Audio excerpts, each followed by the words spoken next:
Hello, Mayur.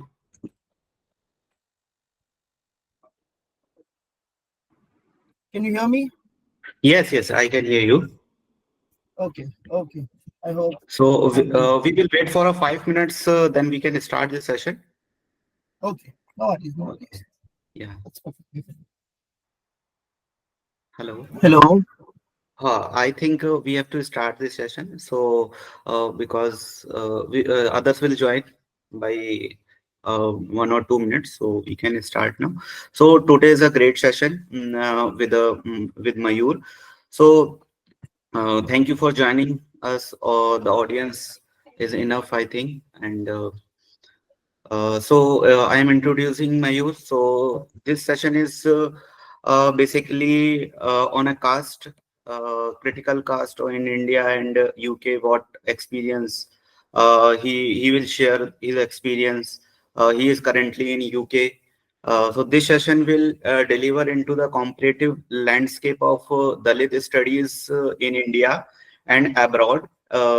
Examining the academic approaches, methodologies, and perspective prevalent in each context. Mayur, a PhD student with a background in social work and development studies, will share his insights on the differences and similarities between these two academic paths. Drawing upon his personal experience as a former sanitization worker and his ongoing research on caste surveillance and resistance, Helia will discuss how his unique perspective has influenced his academic journey. He will explore how his first-hand experience, understanding of the living experiences of Dalits has shaped his research question methodologies and contribution to the field. So we can start now. So I am hand over to you. Thank you for this session and for your time. So we can start now. Thank you, Devesh, for the wonderful introduction.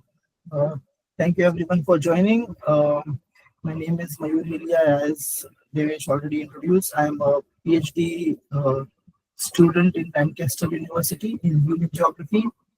I specifically work on task surveillance and resistance. So I'll be talking about my journey of initially I wanted to do this more of how to prepare applications and how to go there, because I don't want to keep this very heavy with theories and all. But as Devesh and others suggested that there has been many sessions with Eklavya, I thought this is the way. So if it becomes a bit heavy, you can just tell me and we can go a bit slow if I go fast. And I would like it to be more of an interactive session if it's possible, because I don't like to give long monologues. It's just not my style.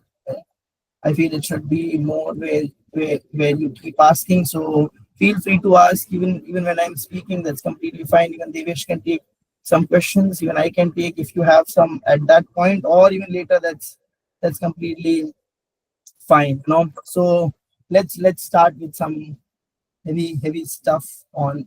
See, critical caste study is what we see as an upcoming new field of study, which anti-caste scholars have been working for past few years, and it is really providing new knowledges. And I feel that earlier we used to club things with critical race theory, which there are overlap. There is a lot of overlapping between caste and race. I'm not denying that thing, but I feel that we specifically need, because when we look at the Savarna mechanism of critiquing, they take the same one line of critique that race is not caste and caste is not race. So that is the reason that critical caste theory is important. Now, I have studied in this where if you have followed the news in last few months, governments are keeping checks on what professors are doing, what students are doing. So and if you look closely, those are the professors who really work in the field of caste.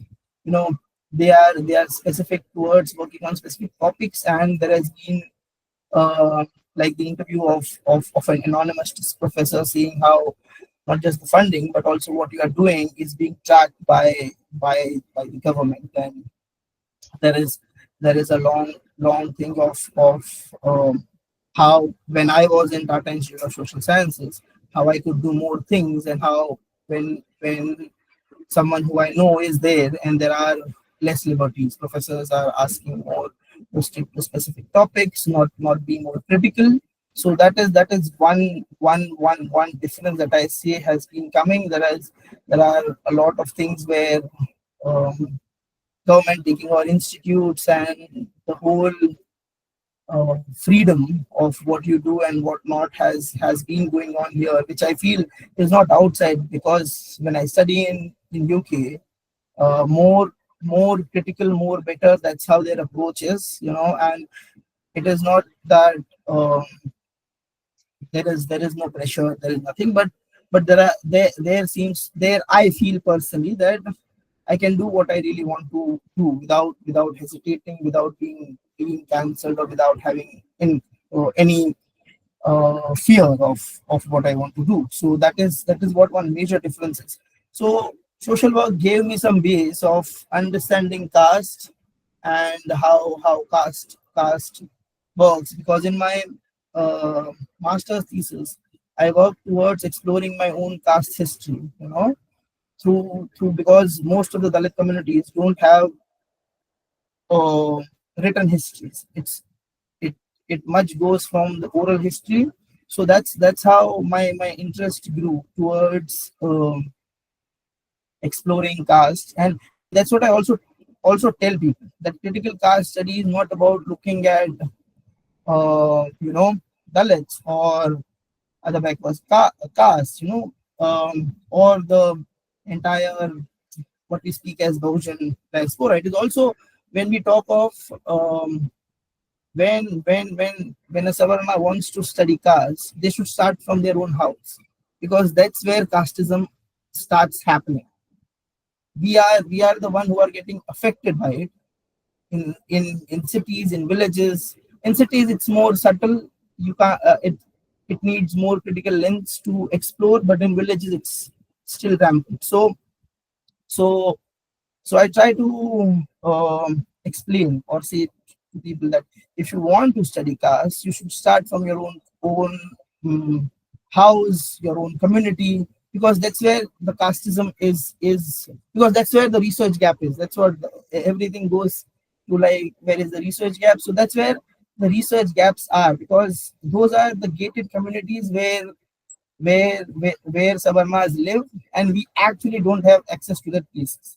They can come to our bastis, and they can collect all the data, and and we don't even know what they are writing, until unless now let's say, for instance, like my family was in a study in 2000s, which I realized in 2020, that oh, there was this survey done where my family was a part were participants. So that is how the whole process has been traditionally, of they coming to our places and collecting data and publishing their things and getting needs, and reaching whatever heights they call us, through their uh, cultural hegemony. They have their contacts, they publish their papers, and that's how they reach. I feel there is a need to turn this gaze, where even if they are not allowing us to go to their houses, there should be there should be an awareness. If they want to work towards an anti-caste, through an anti-caste approach, they should start you know uh, filling this research gap, where how their communities do discrimination. So I feel that is how I see it personally, that when someone talks about working towards critical caste theory, or working in general, what they call so-called progressive, if they really want to be progressive, I feel they should explore their things. So that's how in my master's I explored oral histories of the community, and I realized that there is no particular religion as Hinduism that we used to follow. there were multiple traits of different the multiple influences of different religions, of how those were imposed, and we have our separate stream of tradition which are against this Brahminical narrative or Brahminical celebration of what you see as Navratri or or like any festivals. Let's say my ancestors come from Gujarat. Navratri for us is a very different thing from what it has now become. Right? For us, there was no goddesses. There was in the oral histories there were no goddesses. It was more 9 days represent 9 grains, and then you celebrate uh, after the end of the season. It's a festival towards how you go, and then the goddesses were introduced, and even what the indigenous goddesses we have, like Velima, or there are different goddesses. Those are not worshipped by the Savarnas. They are like specific goddesses, which are worshipped only by Dalits, in that sense. So yeah, I feel that is why exploring one own, and this can be done by critical race theory. That is the emphasis, and that's why I say that critical caste theory is important in this sense. And also from the methodological perspective, I think we need to do. Once I was in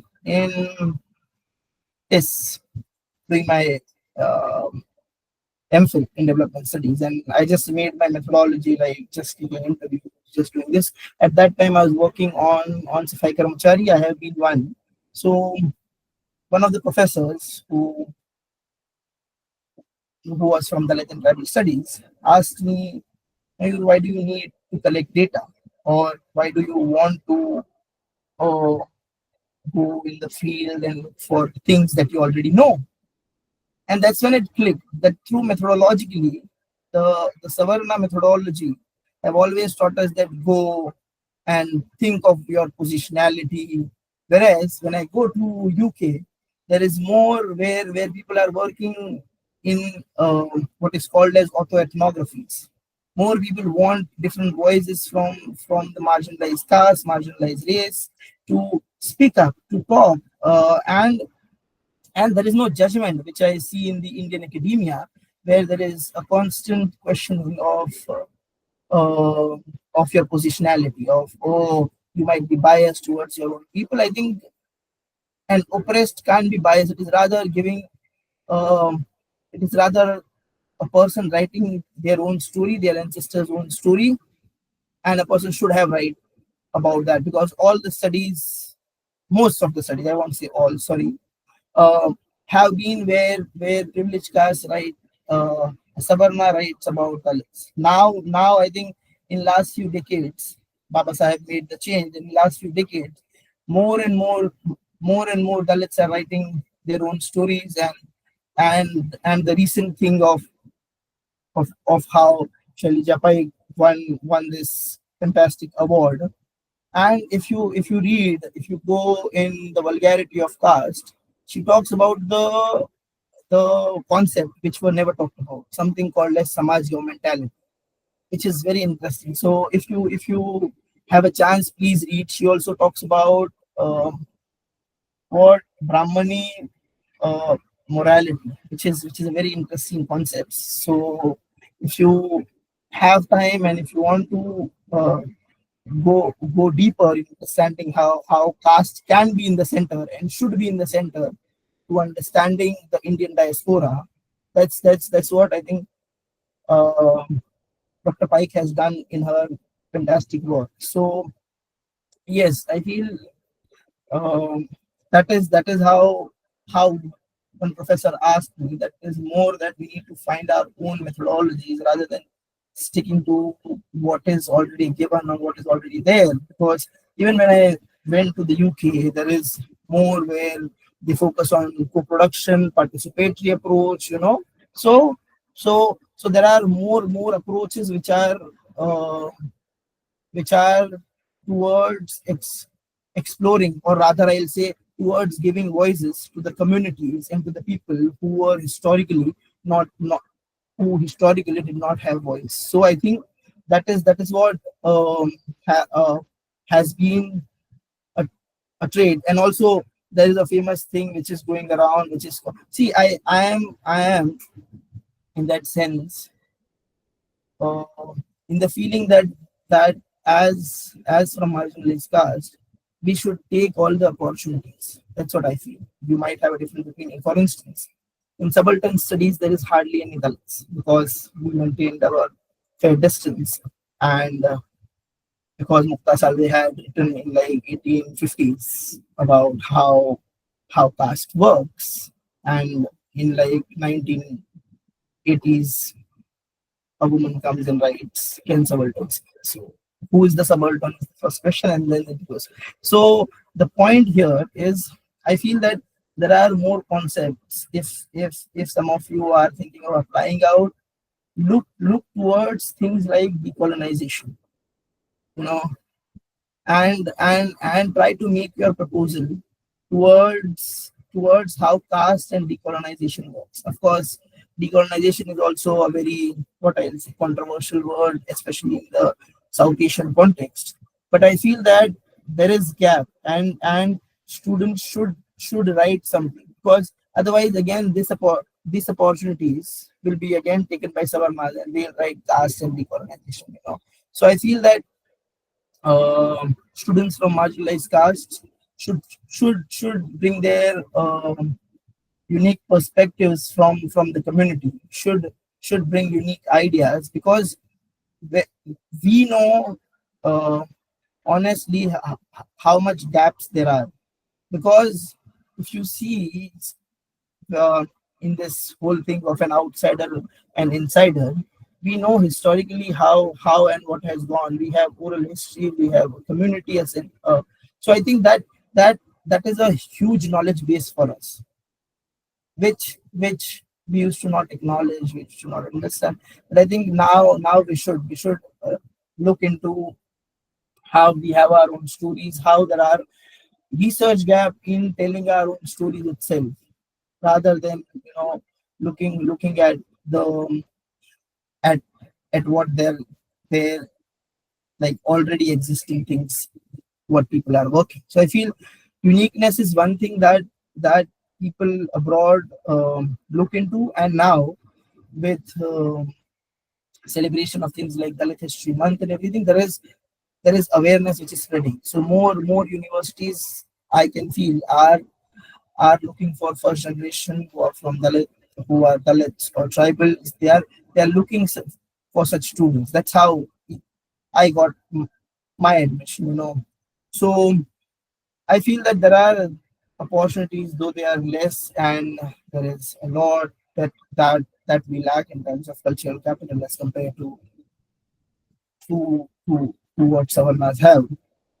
But places like Eklavya and Alakta and others are building resources, are building what in that sense of cultural capital, and sending students abroad. That's what we need, and that's what is required at this point, until unless government does their work and does proper implementations of affirmative action. So yeah, I think that was the thing till my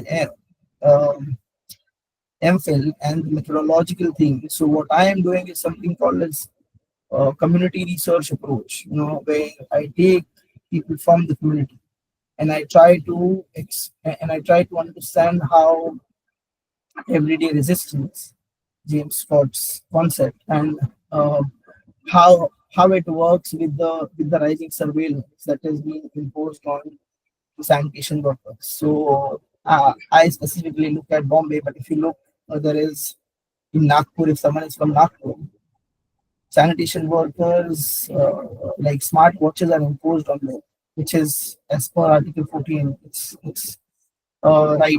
It's sorry, I don't get the word, but it is a violation of their rights. So um, but like Indore, Chandigarh, a lot of municipalities are putting extra surveillance on the sanitation workers. And what are the most sanitation workers? Which castes are the most sanitation workers are from? So So that is what my research delves into, of understanding how there is a specific caste-based extra surveillance, like it was um there when it comes to the race. So yeah, that is what. So yeah, I can take some questions and then we can go ahead, if that's fine. Shravya, I have a question. Yeah, Uh, 1 second. uh, Give me, okay. give me like Yes, one yes, second. yes. Please. Yeah. Yeah, sorry.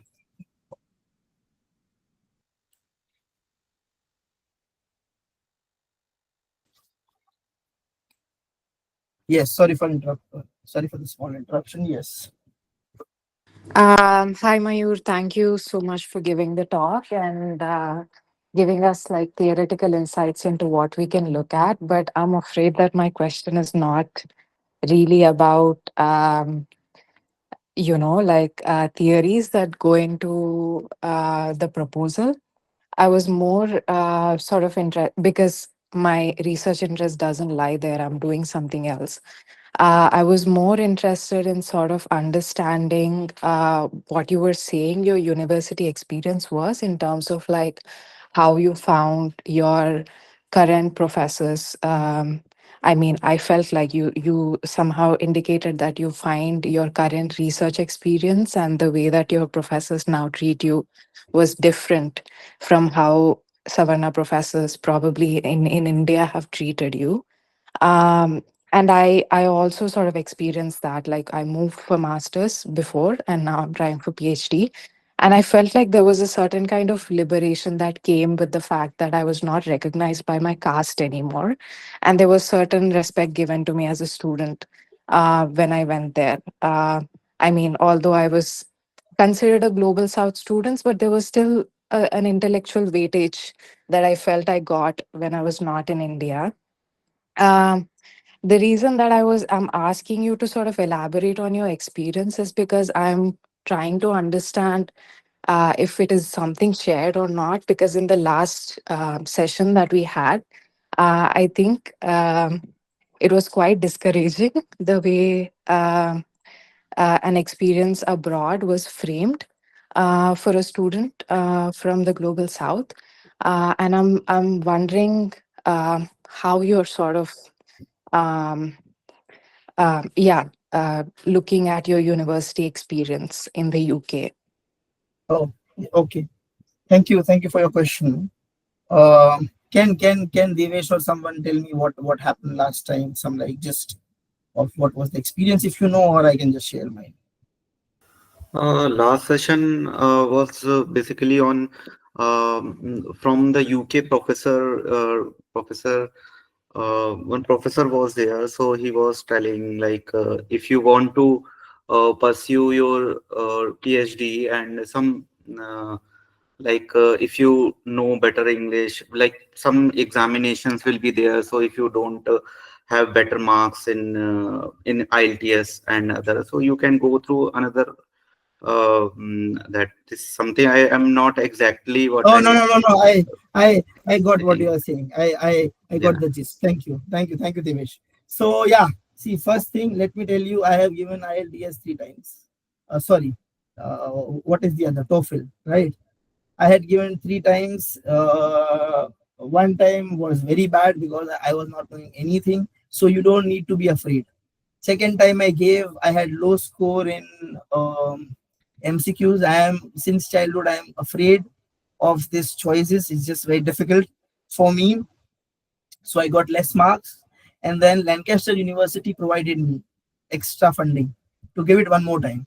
Then also I got 1 mark less for as per the what they required, but still they took me in because I because my proposal was there and everything. So if someone professor is saying that okay, it is that you should find alternative or something. I have also heard people telling, why don't you try in IITs? Why do you want to go abroad?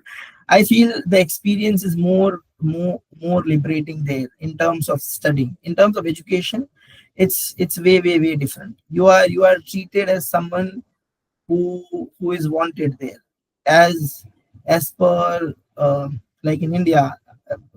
when I talk to my friend, they have cleared GRF and are not getting money for six months. There is, like in UK, it never happens. You get your whatever funding you have each month, or in quarterly.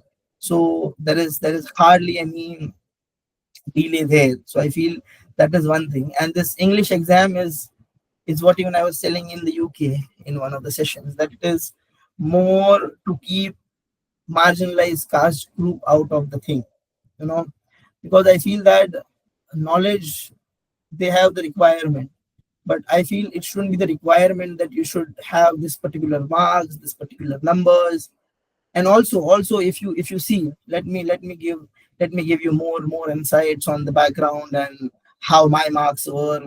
It might encourage you. So basically, I flung I failed my 12th. I had taken science and I failed it. My father was ill, and yeah. So then I took arts and I cleared it by some 40 to 43%. Right. So first my low percentage is there. In 10th I got some 50s, and then that's how I got. So there is already 1 year gap, and I got 42. But I got in sports quota and I got the admission. Um and then in graduation also, till I reached my graduation, I had like each semester I had at least one backlog each semester. In some there are two or even three. So that's how I reached my graduation. In my final year, I did good. I got O in like four, and then A B in like two. So my final year, what I did, my BA was very good, because that's when I started getting interested in education. Then I applied for tests. As a friend said, we'll take a question of, I think, Ayub. I don't see someone raise hand. Okay, so yeah, let me just complete this thing. So that's when it happened, and then I went to test. I just was sitting for this so-called grassroots organizations, and most of them had this criteria that you should have 60 percentage in your 10th, 60 percentage in your 12th, 60 percentage in your graduation. Then only you can sit for their interviews. So I was at that time very discouraged, because I'm like, why is there a need? What now? I have more than 7 CGPA, which should matter, because that is how you see the growth. It's not that you, you should always be 90, 90, 90 in your life, or 60, 60, 60 for that matter. But how you go from 35, which is just passing, from 35 40, how you go to 70 or 80 or even 90. That's how excellence should be, because in our lives there are multiple things going on. There are layers of things that Savarnas can't understand. So a lot of grassroots organizations that came for recruitment, I was already working, but this was more like just for experience, because I paid 500 rupees. So I'm like, why not to sit? So most of the organizations had this criteria where you should have 60 percentage in in everything. And even then I used to think that this excludes so many of marginalized caste group, that let's say if someone is ill at your house and you get less marks than 50 or something, then you are just out. Then there is nothing, you don't have anything. So yeah. And even after all that, I got in UK, and I got funding and I got everything. So don't be discouraged if someone says you that, oh, you can't do it. And so yeah, please keep I feel that for marginalized caste, even trying itself is a very important thing. Uh, it is not the success. Maybe you might not succeed, you know, but at least you will pass that knowledge to someone, to your friend, to your thing, and maybe they'll succeed. I think that's how we should build our thing, because that is what is needed at this point. So yeah, we had some questions. Let's go with them. Yeah, proceed.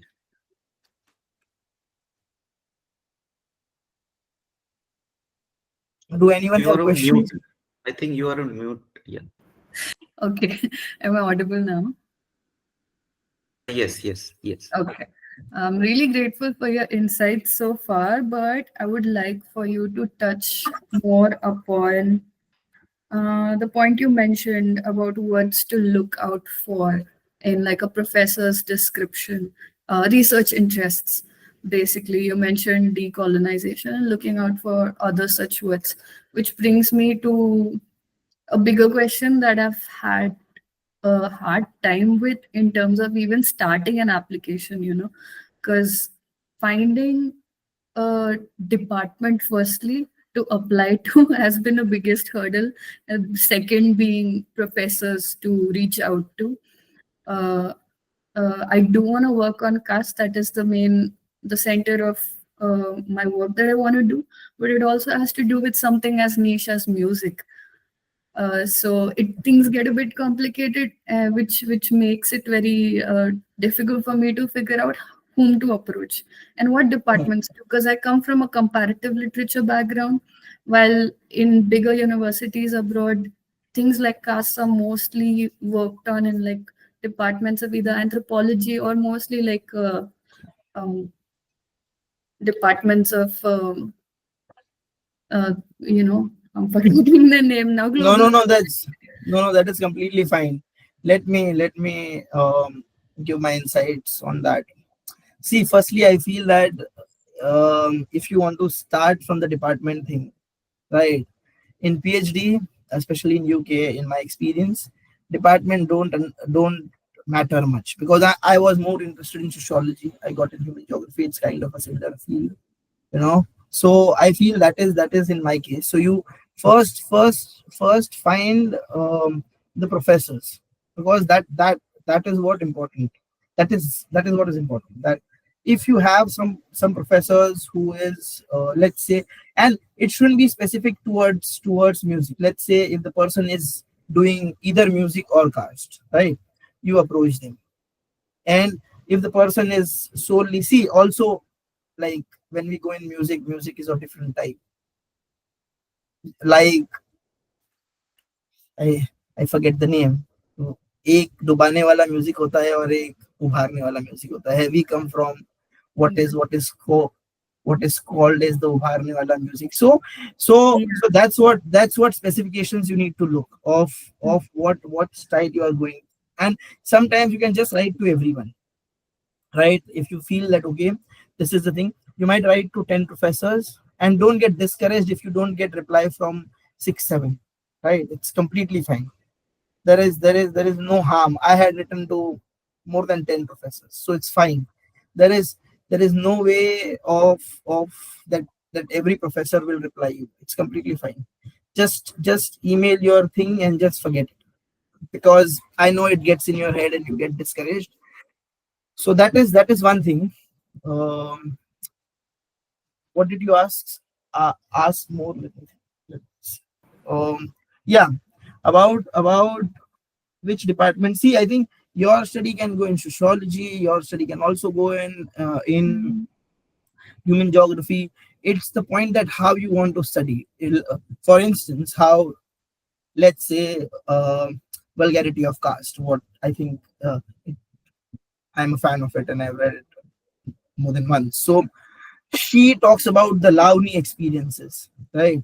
She talks about the Lavani woman, and she take and Pike talks about different things. Pike talks about various things, as I said, Samaj mentality of and there are various. So it's a dance form, which is a Dalit dance form, which now is called as, oh, it's a fame of Maharashtra, but it was mostly Dalits women engaging in that occupation. So I feel if you read a bit on that, it will give you more insights of how do you apply, or even how do you approach. I think to first understanding how do you want to get, uh, what you want to keep as your main focus. If you are keeping caste as a main focus and understanding some music, for instance, there are specific caste-based drums, caste-based music, caste-based thing. If you are looking it from that perspective, then I think it can go everywhere. What I was saying, you can go in sociology, history, human geography. It's more that professors' interest should slightly match, and that's what it is. Mm. So, yeah, I hope I So was clear.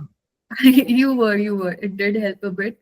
It has made me think of simplified things a bit more. So the reason I mentioned departments is majorly because the way we write and shape a proposal changes a lot depending on what department we're approaching to, because the theories we would possibly use also change, right? And the approach changes. But rightfully, like you said, it is important that we keep in mind what kind of a research we want to do and where we want it to go in the first place.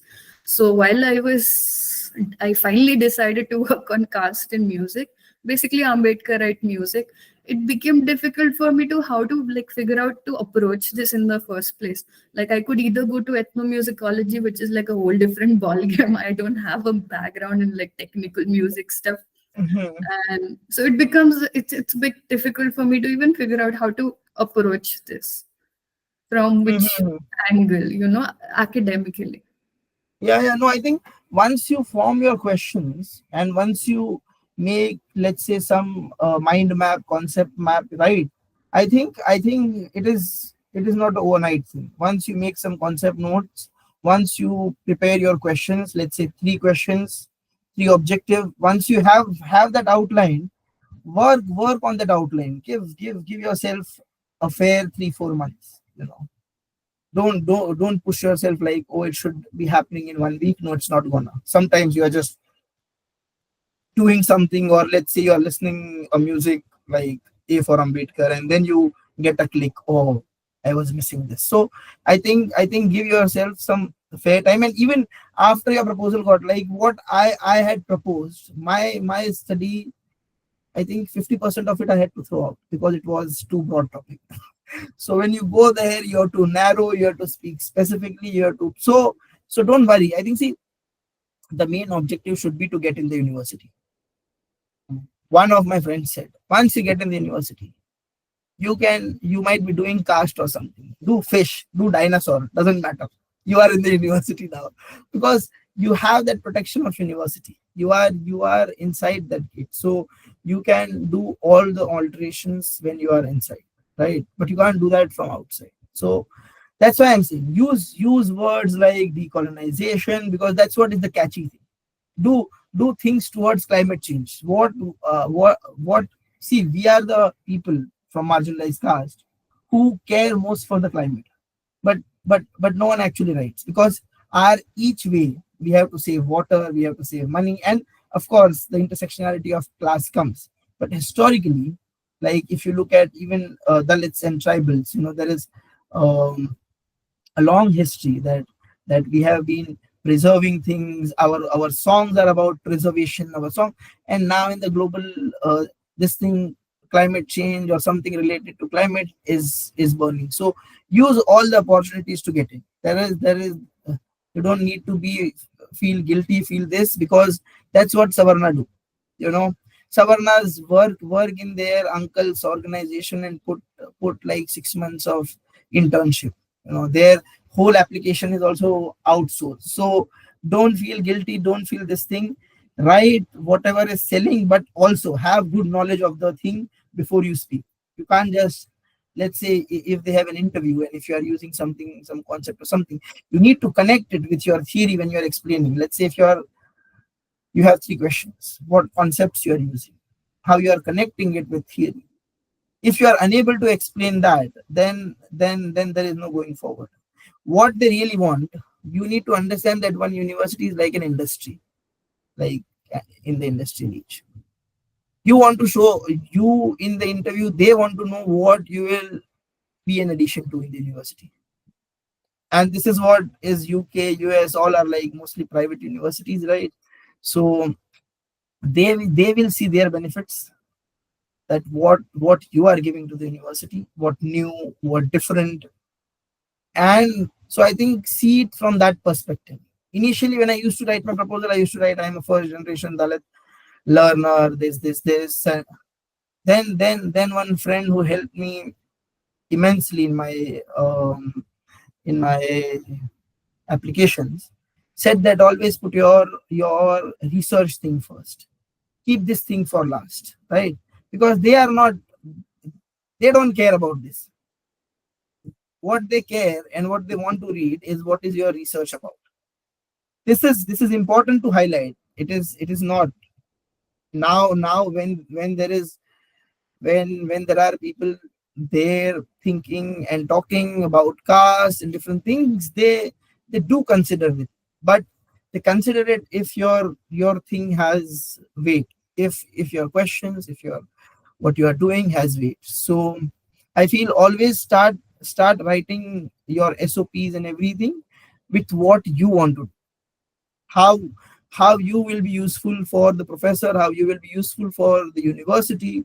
Then you write your background. I think many universities have a separate section itself where you write your background, where you explain your uh, family and other histories. So I feel proposal should focus on what you want to do and use all the catchy words you can, but do a thorough research, thorough study, thorough literature review, what I say. And because if they ask questions, you should be able to answer. Once you get there, then you can change. I think just find good professors who are not South Asian, probably South Asian Savarnas. So yeah, I think someone else also had a question. Yeah, please. Mayuri. Yes. I'm audible. Yes, Yeah. yes. Yeah. So, Jai Bhim, nice to connect with you. Like, I have some two questions. As a researcher for marginalized communities facing caste discrimination, and we have deep knowledge in our field. However, upon entering academic spaces, we often lack confidence due to the complexity of academic languages. How can we bridge this gap? Like, s- language problem, academic language versus our language. And my second question is, why don't we research the people in settlement areas who use resources more than those in unsettlement areas? If when we are looking at water and sanitation sector. Let me answer the first question and then you tell me the second question because I didn't get the second. Let me Okay. go with this first thing. See, one of my very close friend was a editor in a journal, you know. And when I see my writing, what I used to write back, my English, semi-English medium school, and it was very difficult. And I think that is the reason I also was unable to get scores in this TOEFL and whatever, right?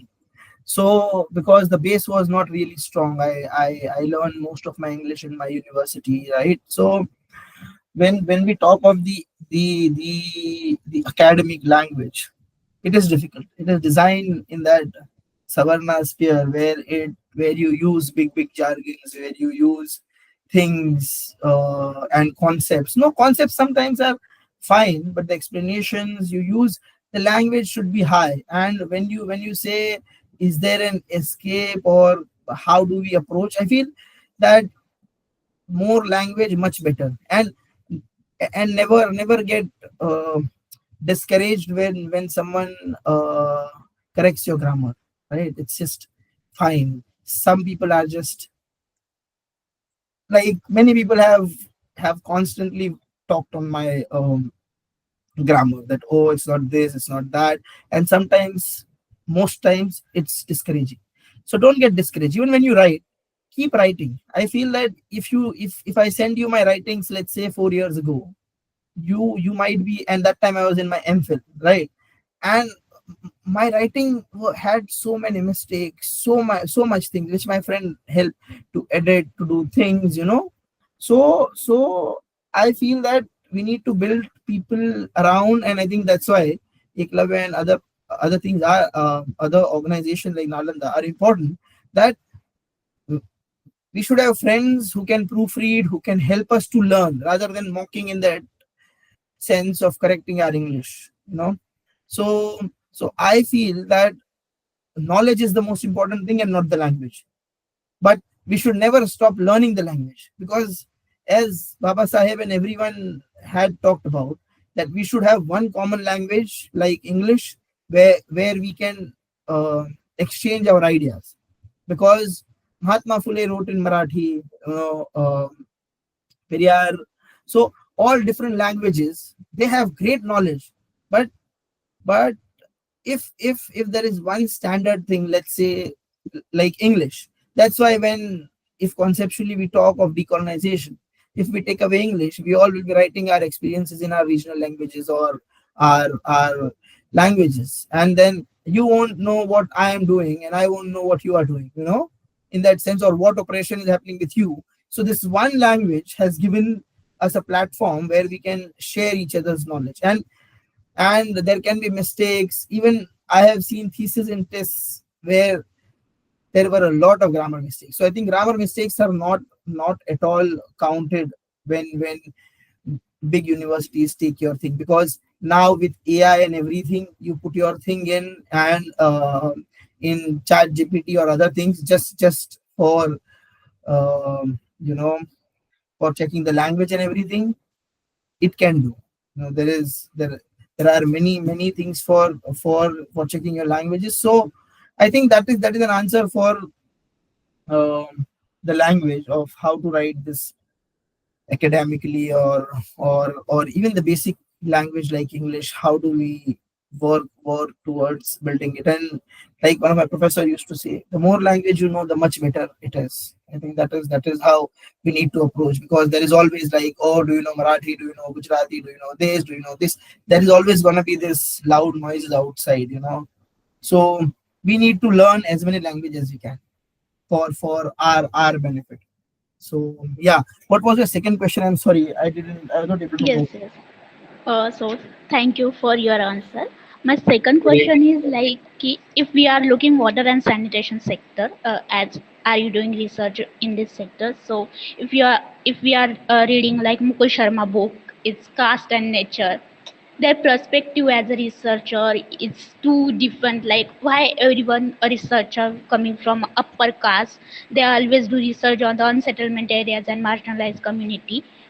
The problem is also from like settlement areas people or people from upper caste, they have also problem. Then why we are not doing research on those people? Very interesting. I think that is what I was starting with my research gaps, that they come in our bastis, they come in our places to collect data, and that's what they have been doing.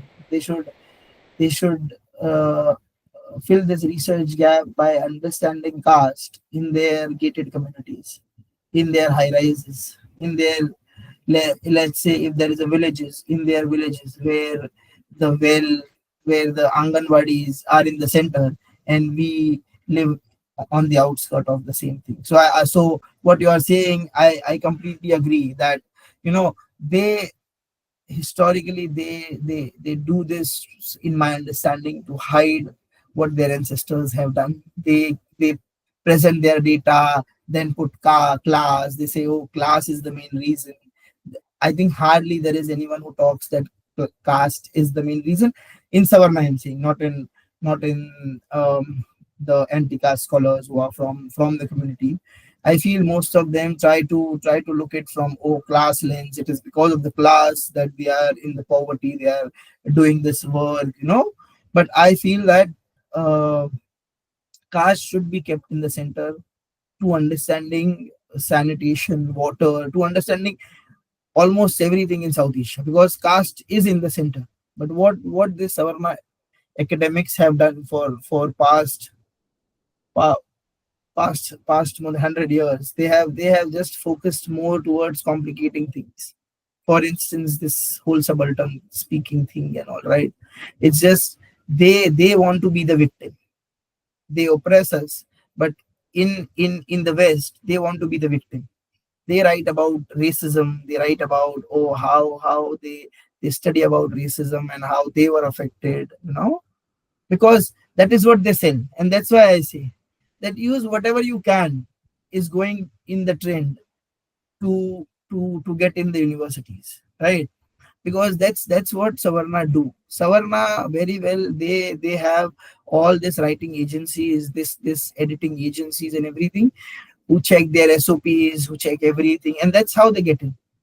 They have proper mock interview. They have classes for TOEFL, IELTS, GRE, right?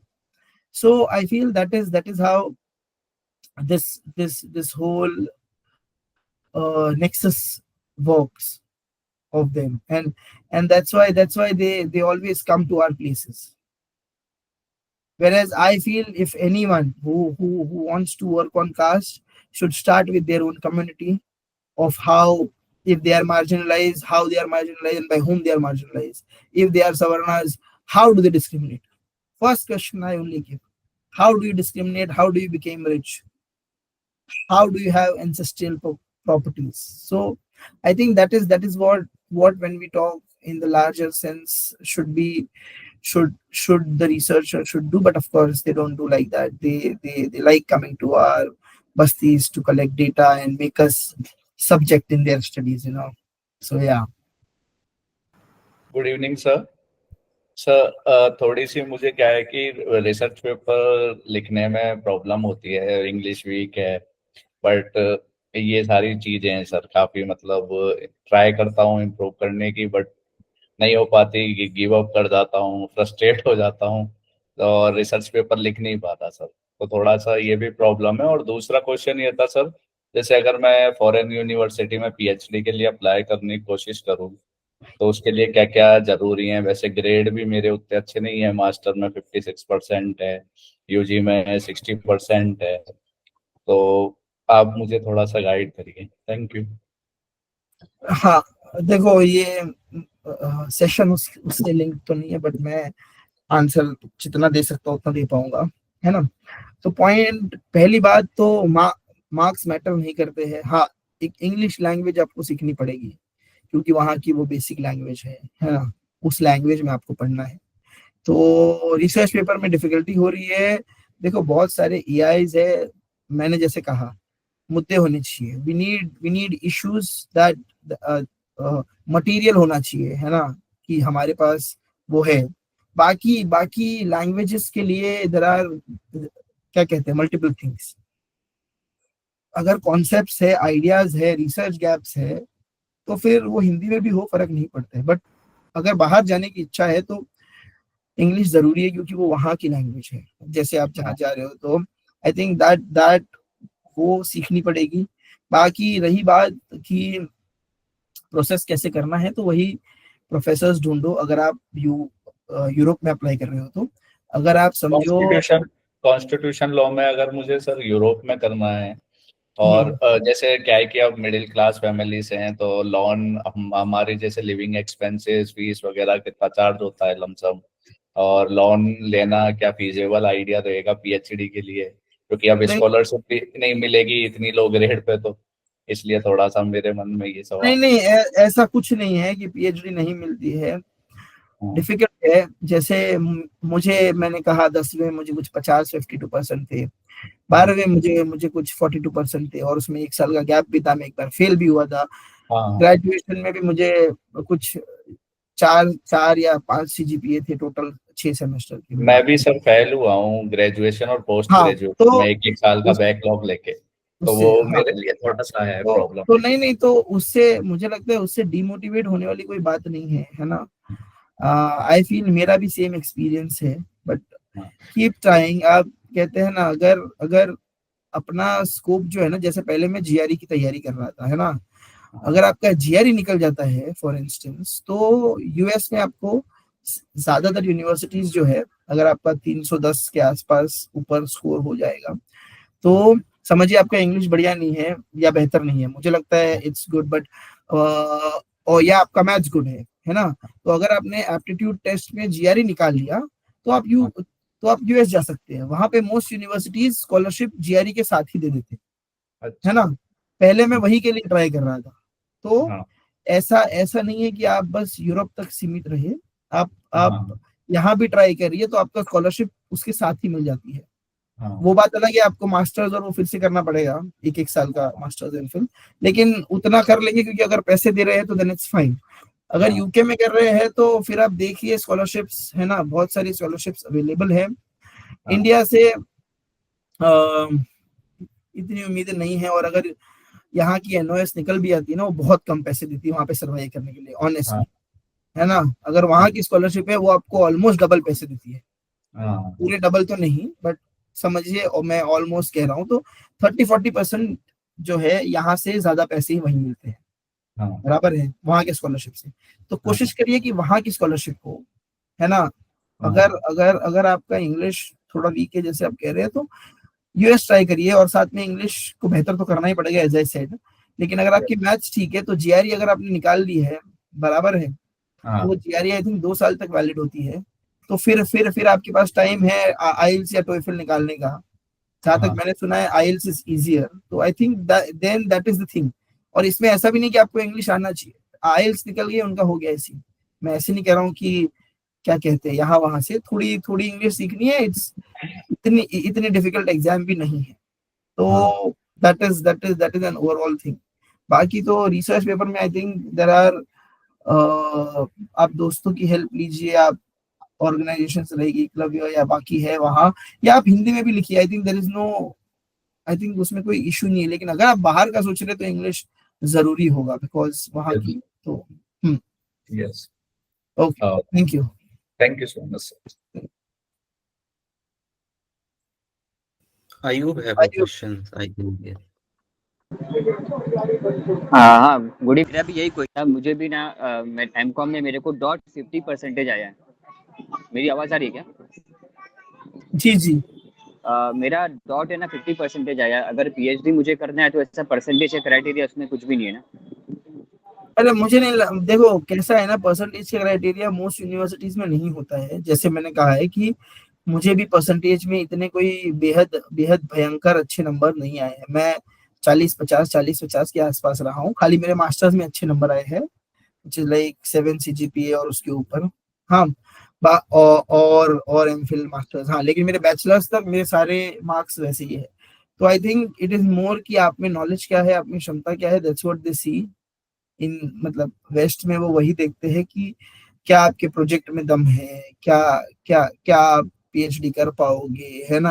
तो वही वही चीजों पे है कि अगर project में दम है तो ये बाकी चीजें वो जाने देंगे। जैसे जैसे मैंने कहा कि मुझे मुझे टॉइफल में एक या 2 मार्क्स कुछ कम भी थे, है ना, इन वन सेक्शन। 4 सेक्शन में अलग अलग वो होता है, 3 या 4 सेक्शन, आई डोंट रिमेम्बर। हाँ, तो उसमें मुझे एक एक सेक्शन में 1-2 मार्क्स कम भी थे, वो भी उन्होंने बोला कोई दिक्कत नहीं, है ना। तो इट डिपेंड्स कि आपका प्रोजेक्ट कैसा है, हाउ हाउ आपके सुपरवाइजर्स कैसे हैं। सुपरवाइजर सपोर्टिव हो गया, आप आधी जंग जीत जाते हैं, दैट इज द थिंग। अगर आप यूरोप में कहीं अप्लाई कर रहे हैं, यूके में खास करके, अगर सुपरवाइजर आपके साथ है, आपको समझते हैं, तो आपका आधा काम वही हो जाता है। तो हाँ, वही चीज है। और सेकेंडली क्वेश्चन ये पूछना था मुझे, अभी जैसे कि यूरोपियन कंट्री हो गया, यूपी हो गया, ऑस्ट्रेलिया का यूएस हो गया, जो पीएचडी के लिए जो एंट्रेंस एग्जाम देना होता है, तो एक ही पैटर्न है क्या? आईएलटीएस देना है या टोफल देना है, जीआरई देना है? इसके थोड़ा क्लियरिटी देंगे तो थोड़ा बेटर होगा। नहीं नहीं, देखो पहली बात है कि मुझे नहीं लगता मैंने कोई एग्जाम दिया है, आई डोंट नो एमकॉम के बाद या कॉमर्स फील्ड में कोई एग्जाम वाला सीन है, खास करके यूरोपियन में, यूरोपियन कंट्रीज में देयर इज नो एग्जाम। अगर आपको यूएस में जाना है, मेरे नॉलेज के हिसाब से बता रहा हूँ, जैसे यूके में मैंने एक प्रोजेक्ट बना के बताया कि this is what my project is, है ना। मैंने प्रोजेक्ट बताया, फिर पर्सनल, फिर वो प्रोजेक्ट में से उन्होंने छाटे, फिर पर्सनल इंटरव्यूज हुए, एंड फिर स्कॉलरशिप का अलग। तो ऐसे ऐसे करके हुआ, कोई एग्जाम नहीं थी। एग्जाम भी उन्होंने मुझे लेने को बोला आफ्टर आफ्टर मेरा एडमिशन हो, मतलब मुझे जब एक्सेप्टेंस लेटर आ गया था, उन्होंने कहा ये यूनिवर्सिटी की मिनिमम रिक्वायरमेंट है, एक एग्जाम दे दो, है ना। और उसमें भी एज आई सेड मुझे उसमें 2 मार्क्स कम आए, और 1 या 2 मार्क्स कम, and then also they took it. तो यहाँ के लिए नहीं है, यूएस जाना है तो वहां पे आपको जीआरई देनी पड़ती है ना। मोस्ट सब्जेक्ट में जीआरई है, कॉमर्स में रहेगी, कुछ बहुत सारे सोशल साइंसेज वाले सब्जेक्ट से उन्होंने जीआरई वाला जो है वो हटाया है। लेकिन मुझे नहीं लगता है कि कॉमर्स या साइंस रिलेटेड सब्जेक्ट से वो उन्होंने वो हटाया है। तो हाँ, that is the thing. Thank you sir, thank you. I think everyone question was already done covered by Mayur. So if you want to take a guidance from Eklavya, so our guidance is open. So please fill out that form and reach out to. You can mail us, and you can also mail to Mayur also if you want some more questions and clarity. Please write your email address. So if someone wants to connect with you, so this will be easy Yeah, for him. let me write my email address, है ना। Yes. लेकिन मैं अपने data collection में हूँ, Yes. तो मैं सारे, अगर बहुत सारे ईमेल्स आए तो मैं सबके जवाब ना दे पाऊंगा। आई am really very sorry. Okay. अगर कोई मेरे नॉलेज में स्पेसिफिक रहेगा तो I would. It's a very wonderful session. Like yes, motivation के तो बहुत important. Like मैं भी गेम मैंने भी मैंने इंजीनियरिंग किया, देन मैं Indian institute of public health से पढ़ा, तो वहाँ पे एक अलग एनवायरनमेंट था। और अभी जैसे मैं अभी प्रिपरेशन कर रहा हूँ मास्टर्स एंड मास्टर्स की जर्मनी के लिए, बाकी चीज के लिए, तो मैं देख रहा कि English is important. So you want to like fluent in English, little bit influent in English because of the interviews preparation and for the basic criteria. So if anybody wants to join our LTS session, so it was also open for the person who wants to prepare for IELTS. So it's also, we are also preparing for the IELTS. So ठीक है। आई I think think, किसी ने हाथ race किया है, yeah, प्रशिता। yeah. Yeah, I have one last question. Okay. Given that you're working on caste in the EU, the question is, do you have any recommendation for Oh, other? sorry, we are out of EU.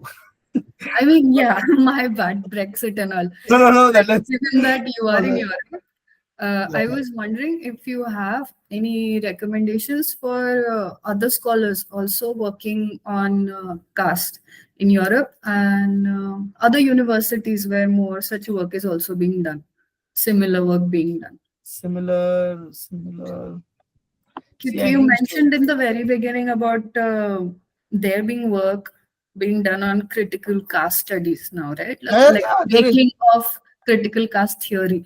So I want to know more about that. Let me put this. There is this blog on. Well, let me put that in the chat. Hold on. It is by by a professor in LSE, I guess. Wait, where is the chat? Huh. So you can read.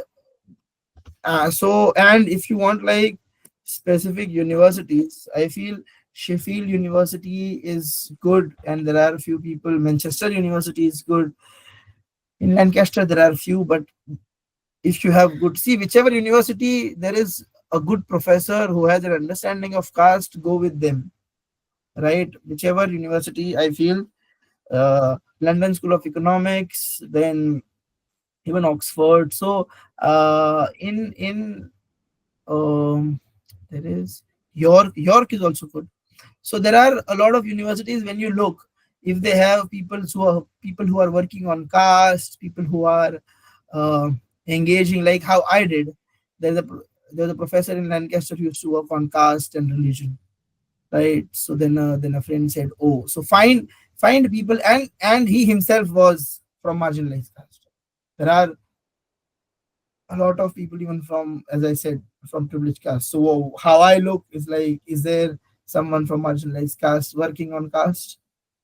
That's how I find my safety, or like, that's how this will be a safe place, or you should be working with them or under them, like that. So I feel that is how you look. There are good universities when you look in Europe, and again, in Europe, and if in specifically UK, there are, as I said, London School of Economics, Manchester University, Sheffield is good, Lancaster is good. So yeah, and I think there are 2-3 more in London. King's College is also good. King's, yeah. I know a friend who's working on, I know more than one person working on caste there. So yeah.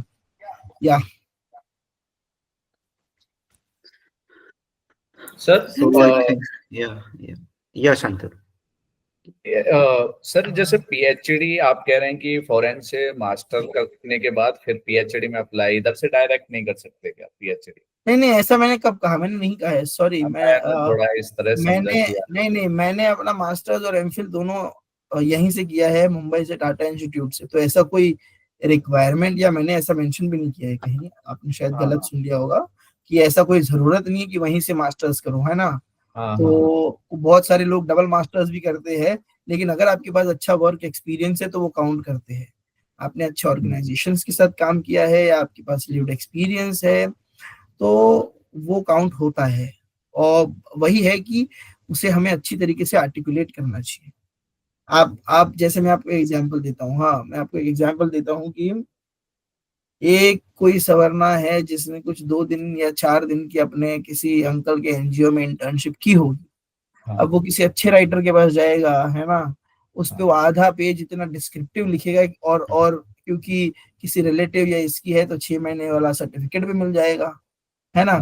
Point ये है कि वो ये नहीं देखेंगे कि उसकी validity है कि नहीं। पॉइंट ये है कि उन्होंने किस तरीके से वो प्रेजेंट किया है, कि क्या काम किया है, उनका क्या रोल था। हाँ, तो बड़ा चढ़ा के लिखने में वो they use people who are from outside agencies, है ये है वो है। हमें सच्चाई लिखनी है, write it as it is. But जैसे मैंने कहा कि पहले प्रोजेक्ट हो, है ना, पहले प्रोजेक्ट हो, फिर मतलब एक सिस्टम से लिखो एंड राइट इन सच अ वे कि हाइलाइट्स प्रॉपर हो, है ना। और जो अगर कोई वहां से हो, जैसे एकलव्य के पास अच्छे मेंटरशिप प्रोग्राम्स है, कोई वहां पे ऑलरेडी हो तो दे अंडरस्टैंड कि वो वहां पे लोग कैसे सेल करते हैं।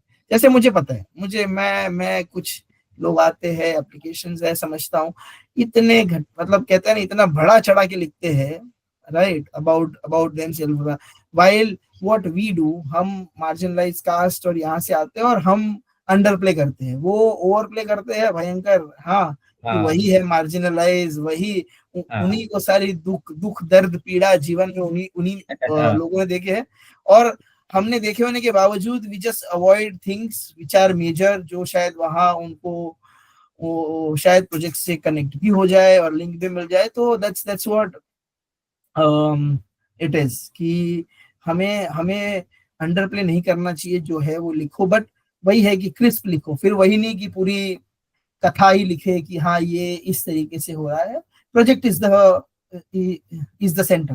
जैसे आप स्टडी में, मैं कह रहा था क्रिटिकल कास्ट स्टडी में, caste is the centre of whatever you are studying further, right.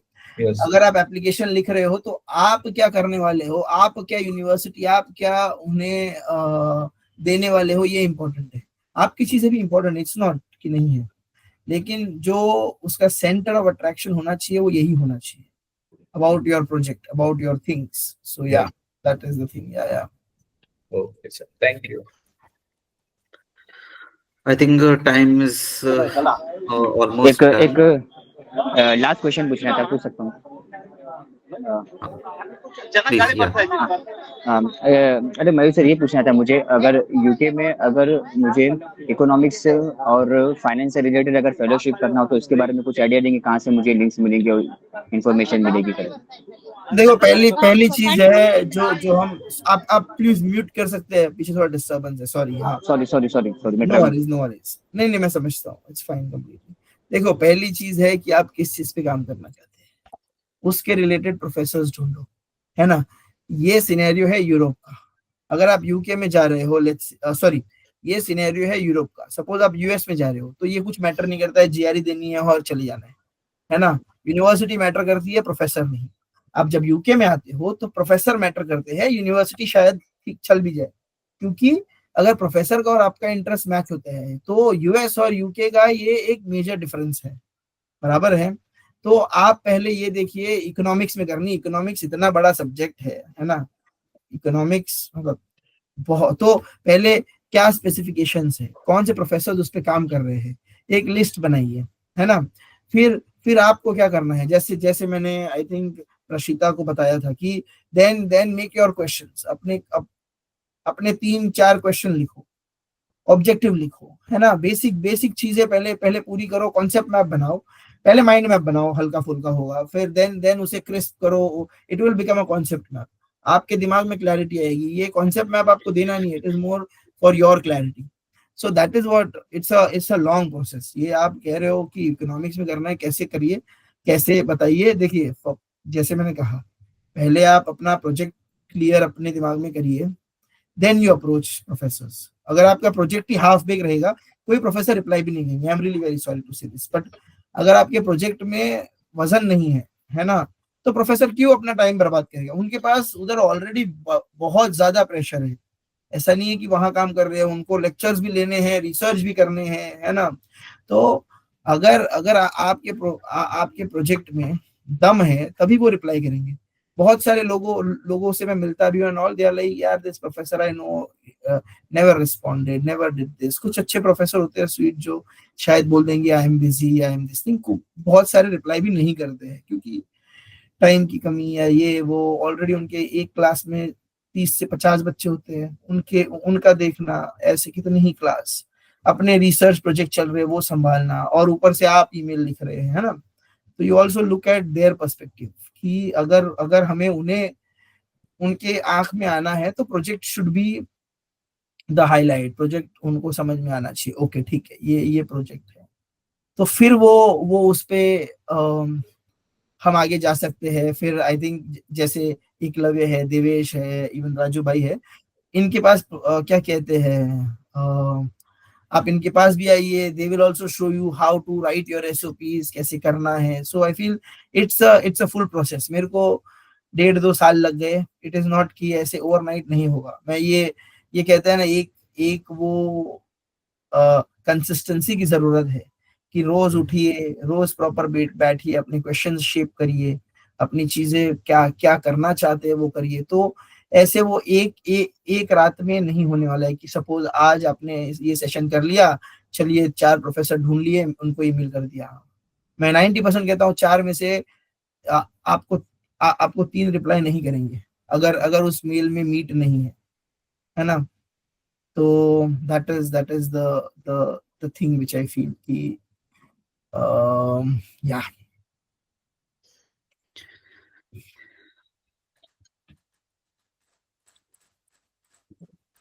चलिए, और क्वेश्चन है? ठीक है अभी वैसे 1.5 घंटे का सेशन था, पूछ लो।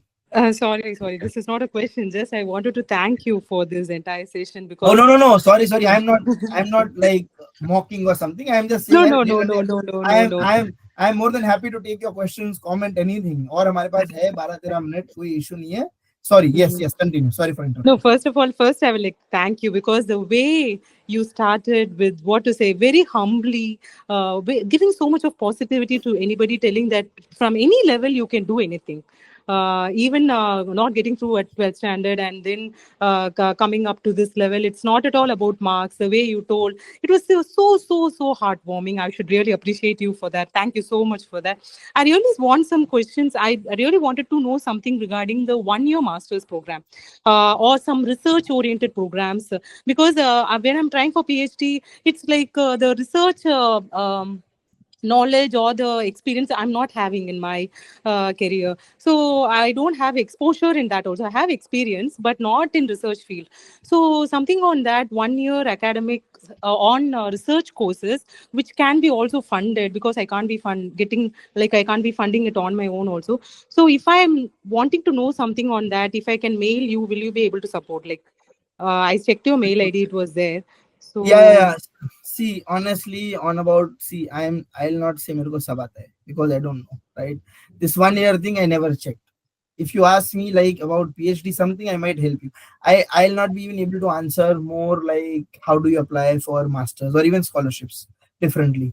क्योंकि when I applied, sorry, because when I applied, I was majorly looking for US because you don't have to look for separate scholarship. Once you get in, it's like scholarship is together in PhD. And then this one opportunity came where in UK with the application, the scholarship was linked, and that's how I ended up here. So I'm extremely sorry. I don't have much knowledge on this. I think Devesh might be able to help you, or Yeah, Eklavya yeah. might be able to help you. Okay, But okay. yeah, but I have not specifically, worked towards, or have come across people who are doing 1 year with the scholarship. Yeah, in my university, at least I don't know anyone who is a friend or I can share their experiences. But yeah, but I feel if you want to do like in future PhD, right, then you can maybe work with some research firm, do your own research, right? That's how I built my profile. I did masters and I understood that just individual masters will not be enough for the UK. I built my research experience by working on short term projects when I was already working as sanitation worker. In the daytime, I used to assist professors. I used to gain more knowledge, experiences, letters. That's how I did. Right. I also took like a few months off and worked with JPAL, if you know. Yes, yes. Aved, Habib, Poverty Elevation, whatever lab. I also worked with them on randomized control trials. It is just building your CV, right? So if you are thinking that you will go there and do 1 years of masters and after that you will do PhD, I would suggest that it is better that you build your CV and maybe apply directly for masters. But this is again just a suggestion. It is do what suits you best, because yeah, because that's what I did. And I don't have uh, much knowledge of scholarships on 1 year, because there are, in my understanding, there are very less. The scholarships for 1 year and even for masters are comparatively less, because they want more researchers to come. If you look at their economy, right, most of the master students pay their fees, take loans. Who are savarnas, they give them admission, they take loans, or their parents already have money, right? Even for loans you need something else to keep your house, your parents job or something, right? So and they get huge chunk of money there. So in masters there are very few scholarships, as of I know, and in 1 year there are further less. So that's why I am suggesting that if you really want to do PhD, then build your experience here. And as I said, uh, it doesn't matter if you don't have sometimes the experience. I had worked more in like quantitative research, randomized control trials, Mm, JPAL. So mm, and my project is completely qualitative. It's more autoethnography, community mm, research approach. So I think mm, what people want to know there is that, would you, as I said, two things.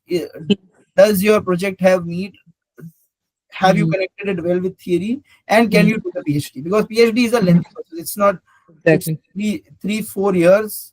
Mm, So mm. I think that's what they want to know. So Okay, so if you're suggesting, like in case I've finished my masters, just completed my masters, Devish knows about me. I tried only Yes. CNRS. I was waiting for the result, but I was really disappointed because it is a paid project in France.